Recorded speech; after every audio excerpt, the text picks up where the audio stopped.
Okay, now we're going to look at the read. The read is got a little bit more to it, but still yet it has an input stream and it has a writer. So again, I could create a path object if I wanted to.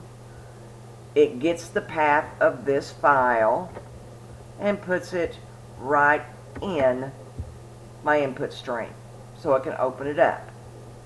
Here's my string, here's the delimiter that is used, and here's the array that I'm going to split each record into.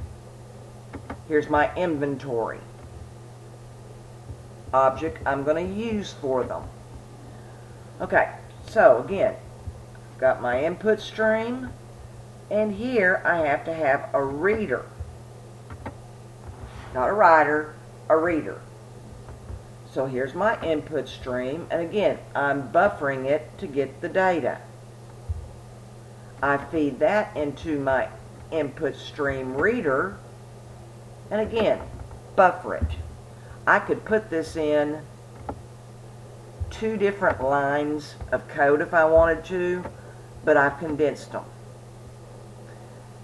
Okay, to make sure there's at least something there inside your file, I'm going to read a line. It's going to take in this entire line and put it in RecIn, because reader, that, put it in the string. I'm going to print my description headers, and then, while there is something inside this string, keep on going, so I'll know when I hit the end of it. Okay, so here's where the delimiter, that comma, comes in handy. I take the string, I split it based upon what other delimiter is in the file, and I assign it to a single dimensional array. So this field array will have 3 items in it, 3 elements. It will be in its index or subscript 0, 1, 2. So each record is going to be put in here, and it'll keep getting replaced over and over and over again. Set my number, my description, and my price. Now, the description's not hard, but my number cannot stay a string, and my price cannot stay a string. So anything I want to take from a string to a number, I've got to parse it. So integer dot parse init 0. Double dot parse double 2. Then if I want to just print it out before I go read the next one, then I can do the printf and get all 3. Read the next line, as long as it's not null. Print out the next one, doing the exact same thing. So I'm reading, printing, reading, printing. If I wanted to save my inventory, this part, anywhere, so I could use it later on in the program, I would have to do something other than read, print, because I lose my old one. What I could do is when I print, if I had an array of inventory,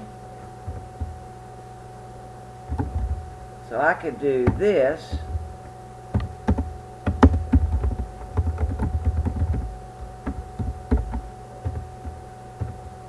Inventory, and again I could do it like this, or I could go through and again tell it set item number, set description, and remember, I'm going to have item before every single one.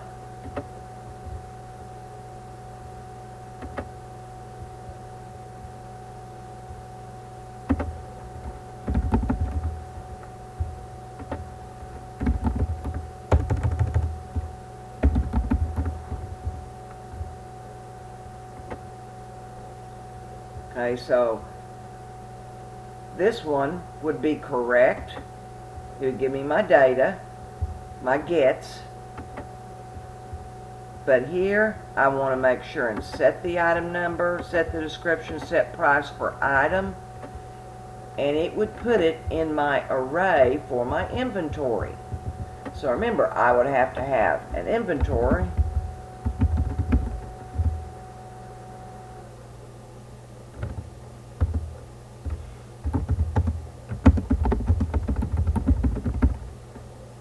and how many would I want? Let's say I want 5.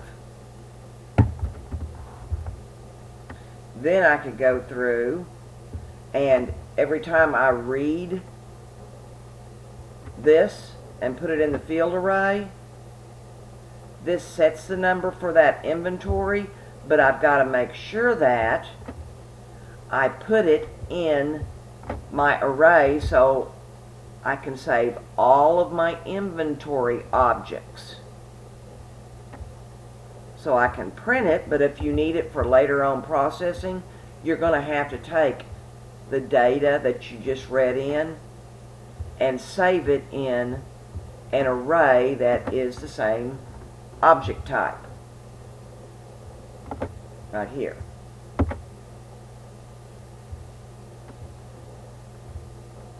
So this one isn't any more difficult than the right. Make sure you close it. You have to close them. And of course you still have your try-catch. So that's your read. And I'll go ahead and post another way of doing these. But I will wait for just a bit because I want these up there for your lab, for your assignment. Hope this helps.